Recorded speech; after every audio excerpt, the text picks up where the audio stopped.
आपके शेड्यूल में social media के लिए, दोस्ती यारी के लिए, घूमने फिरने के लिए बहुत जगह है, अगर बेटा आपके सपने छोटे हैं, अगर आपका एम छोटा है। अगर आपका एम बड़ा है तो कोई जगह नहीं। पर आपके लिए कमाल की बात यह है, सारे रूल्स डिकोड हो गए हैं, आपके पास फॉर्मूला है। कितने बच्चों के पास ये फॉर्मूला ही नहीं, उनको पता ही नहीं क्या करना है। आपको 12 घंटे टारगेट करना है। Study 12 hour a day.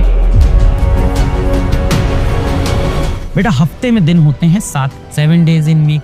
इसमें से बेटा एक संडे तो आपको मिलता ही है, तो 1 तो संडे आपके पास है ही। तो मैं मान लेता हूं कि आप सुबह 6 AM उठे, कम से कम आप 7 आवर सोइए। 7 आवर आप सो गए। बेटा अभी भी रिमेनिंग कितना टाइम है आपके पास जीवन में? अभी भी रिमेनिंग कितना टाइम है आपके पास एक दिन में? 7 घंटे सो गए। बेटा अभी भी आपके पास रिमेनिंग 8 आवर है। अब इस 8 घंटे में से बेटा आपको 7 घंटे टारगेट करना है, थोड़ा डिफिकल्ट होगा। तो भाई क्या करेंगे, 7 घंटे हम कैसे बनाएंगे? 2 + 2 + 2 + 1 हम ऐसे बनाएंगे अपने 7 घंटे। 2 2 2 और 1। सर बहुत डिफिकल्ट चीजें बता रहे हो। तो बेटा कितने बच्चे सेलेक्ट होते हैं? 1.5%, 1%। ये सिलेक्शन है बेटा बच्चों का। फाइनली जाके IIT ले लो या नीट ले लो, 1.5% से ज्यादा सिलेक्शन नहीं है बेटा। अगर 100 में से 1 या 2 बच्चा सेलेक्ट हो रहा है तो जाहिर सी बात है जो प्रोसेस होगा वो बहुत केक वॉक तो होगा नहीं, बहुत आसान।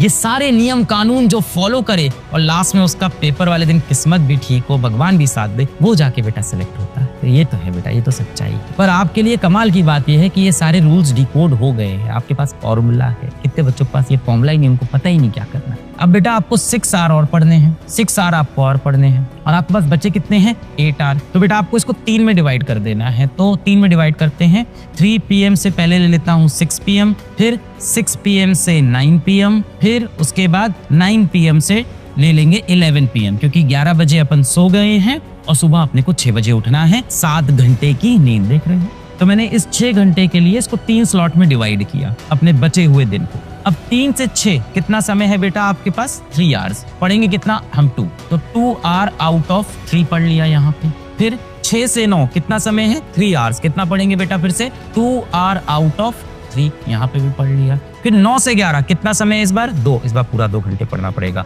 2 आवर आउट ऑफ। अब मुझे पता है इन सब में आपको अपना खाना पीना सब मैनेज करना पड़ेगा। यानी अगर आप ध्यान से देखो तो आपके शेड्यूल में सोशल मीडिया के लिए, दोस्ती यारी के लिए, घूमने फिरने के लिए बहुत जगह है, अगर बेटा आपके सपने छोटे हैं, अगर आपका एम छोटा है। अगर आपका एम बड़ा है तो कोई जगह नहीं। इतना रिगरस शेड्यूल फॉलो करने के बाद 2 2 4 2 6 और एक साथ, तब जाके बेटा आप 7 आवर स्टडी कर पाओगे। सोचो कितने बच्चे हैं जो स्कूल नहीं जा रहे हैं, नॉन अटेंडिंग है, वो तो बहुत खतरनाक पढ़ाई कर रहे होंगे। जो बच्चे स्कूल नहीं जाते ना, वो भी समय वेस्ट कर रहे होते हैं। तो ऐसा मत सोचो कि बहुत से बच्चे नॉन अटेंडिंग है वैसे ज्यादा। अगर आप 7 घंटे बेटा पढ़ ले जा रहे हो हफ्ते में 5 दिन, आप काफी क्लोज हो अपने सिलेक्शन। इस अप्रोच से, राइट अप्रोच से अगर अपना आप टाइम डिवाइड कर रहे हो, काफी क्लोज हो। अब जिस दिन आप स्कूल नहीं गए बेटा, उस दिन आपको 12 घंटे टारगेट करना है। Study 12 hour a day target करना होगा, 12 घंटे दिन भर। ये भी बेटा बहुत आसान हो जाएगा। अब इसके अंदर मैं बात करूं तो सबसे पहले आपको इसमें भी सोने का समय निकालना है। तो स्लीप आपकी कितनी होगी? मैं कहता हूँ अब 8 घंटे सो लो। बेचारे 7-7 घंटे सोए हो, थके भी हो, परेशान भी हो,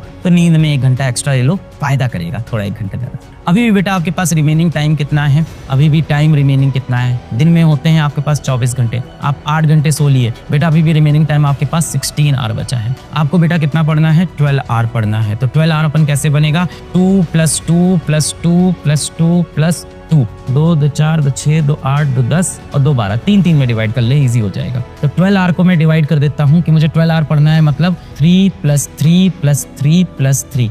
तो मेरे पास 4 स्लॉट होने चाहिए। तो 16 घंटे को 4 स्लॉट में डिवाइड करते हैं। मान लेते हैं बेटा आप सुबह उठते हैं, you wake up at 8 AM। कोई बेटा हो सकता हो बच्चा 6 बजे उठे, कोई हो सकता हो 10 बजे उठे, अपने हिसाब से अपना बना लेना। 8 घंटे सो रहे हैं। ये जो बच्चा है रात को 12 बजे सोया है, सुबह 8 बजे उठ गया है। अब इसके पास दिन भर में 16 घंटे हैं, जिसमें 12 घंटे पढ़ाई करनी है। तो अब मैं इस 16 घंटे को बेटा 4 स्लॉट्स में डिवाइड कर देता हूँ। इस 16 घंटे को 4 स्लॉट्स में मैं डिवाइड करता हूँ। तो चलो शुरू करते हैं। 8 बजे उठा है मान रहे हैं, तो एक हो गया 8 AM से इसका 12 PM पहला स्लॉट, दूसरा हो गया 12 PM से 4 PM का स्लॉट, तीसरा हो गया 4 PM से 8 PM का स्लॉट, और चौथा हो जाएगा बेटा 8 PM से रात वाला 12 AM का। अब ये 4-4 घंटे के स्लॉट हैं और आपको हर बार 3-3 घंटे पढ़ने हैं। यहाँ आपके पास 4 आवर्स हैं, आपको कितना पढ़ना है? 3 आवर आउट ऑफ 4। यहाँ भी बेटा सेम 3 आवर आउट ऑफ 4। इस तरह से करते करते आप 4 स्लॉट में 3-3 घंटे की पढ़ाई कर सकते हो और इफेक्टिवली यहाँ से 12 घंटे निकाल सकते हो। देखो थोड़ा डिफिकल्ट होगा, मैं मान रहा हूँ, तो हो सकता हो 12 ना हो 10 घंटे हो जाए, फिर भी एडवांटेज है। पर हफ्ते में अगर 2 दिन भी आप ये कर ले गए तो आपके पास एडेड एडवांटेज हो गया बेटा। कितना मैंने बोला था, मिनिमम 4 से 5 घंटा दिख रहा है, 10 घंटे 11 घंटे, एक दिन 10 पढ़ ली, एक दिन 11 पढ़ ली, तो 3-4 घंटे एक्स्ट्रा आप पढ़ रहे हैं। तो ये तो बेटा आपको फॉलो करना होगा। जो लोग स्कूल नहीं जा रहे वो टारगेट करें, नॉन अटेंडिंग के अंदर 12 आवर की जगह वो 10 आवर का टाइम ले लें। 10 आवर में क्या करना होगा बेटा, यहीं पे आपको 2-2 घंटे पढ़ने होंगे, 4-4 घंटे में, ऐसे डिवाइड करना होगा। बहुत से बच्चे अब ये कहते हैं कि हम नोट्स नहीं बनाएंगे, क्यों, हमें तो टीचर के पूरे PDF नोट्स मिल जाते हैं, हम क्यों नोट्स बनाएं, हम तो वही क्लास आराम से देखेंगे। बेटा आप पढ़ाई करने आए हो, मूवी देखने नहीं आए हो। मूवी नहीं चल रही कि आप बैठे हो आराम से और टीचर पढ़ा रहा है। आपको कलम घिसनी पड़ेगी, हाथ चलाना पड़ेगा बेटा, नोट्स बनाने पड़ेंगे। आप नोट्स के अंदर बेटा सेल्फ अपने नोट्स बनाने बहुत जरूरी है। हैंड रिटन खुद के नोट्स बनाएं बेटा, हैंड रिटन सेल्फ नोट्स। आप अपने नोट्स लेक्चर के दौरान जरूर बनाएं। नोट्स बेटा हमेशा अपने होने चाहिए। कई लोग कहते हैं नहीं सर, नोट्स तो मैं कॉपी कर लूंगा, मैं अपने दोस्त का ले लूंगा। बेटा दोस्त के नोट्स और दोस्त की गर्लफ्रेंड सिर्फ देखने में अच्छी लगती है, मिलती कभी नहीं है, समझ में कभी नहीं आती। ऐसे नोट्स बनाओ कि आपको खुद समझ में आ जाए। कई बच्चे कहते हैं कि सर एक बार पहले नोट्स को मैं रफ बनाऊंगा, फिर उसको फेयर कर लूंगा। पहले एक बार रफली बनाएंगे, फिर क्लास के बाद उसको फेयर करेंगे। कई बच्चे ऑफलाइन कोचिंग करते हैं कि हम यहाँ रफ नोट्स बनाएंगे, घर जाके फेयर करेंगे। बेटा आप सिर्फ समय बर्बाद कर रहे हैं। IIT के एग्जाम में आपकी हैंड राइटिंग के नंबर नहीं मिलते थैंकफुली, ना ही नीट के एग्जाम में। तो आपके पिताजी चाहे आपको कितना डांटें कि कचरे जैसी राइटिंग है, कूड़े जैसा लिखता है, तुम्हारे अक्षर एकदम गंदे लगते हैं, कोई फर्क नहीं पड़ता बेटा। आपका IIT नीट का एग्जाम तब भी निकल सकता है, आप डॉक्टर बन सकते हो, IIT बन सकते हो। तो जितने भी लोगों की गंदी बुरी हैंड राइटिंग है, हम सब जीत सकते हैं। कोई बच्चा चाहे गाँव में रहता हो या किसी मेट्रो सिटी में रहता हो, कोई बच्चे के पापा बहुत बड़े बिजनेसमैन हो या किसी बस्ती के अंदर छोटा सा ठेला लगाते हैं, सभी तरह का बच्चा तैयारी शुरू कर देता है IIT या नीट की। 2019 में बेटा मेडिकल की तैयारी भारत में 15 लाख बच्चे करते थे। 15 लाख बच्चे मेडिकल एंट्रेंस एग्जाम देते और कहीं ना कहीं कह सकते हो तैयारी करते थे, पर कहने उसमें से सिर्फ टॉप के 1.5 से 2 लाख बच्चे थे जो किसी भी कोचिंग जाके, ट्यूशन जाके पढ़ाई करते।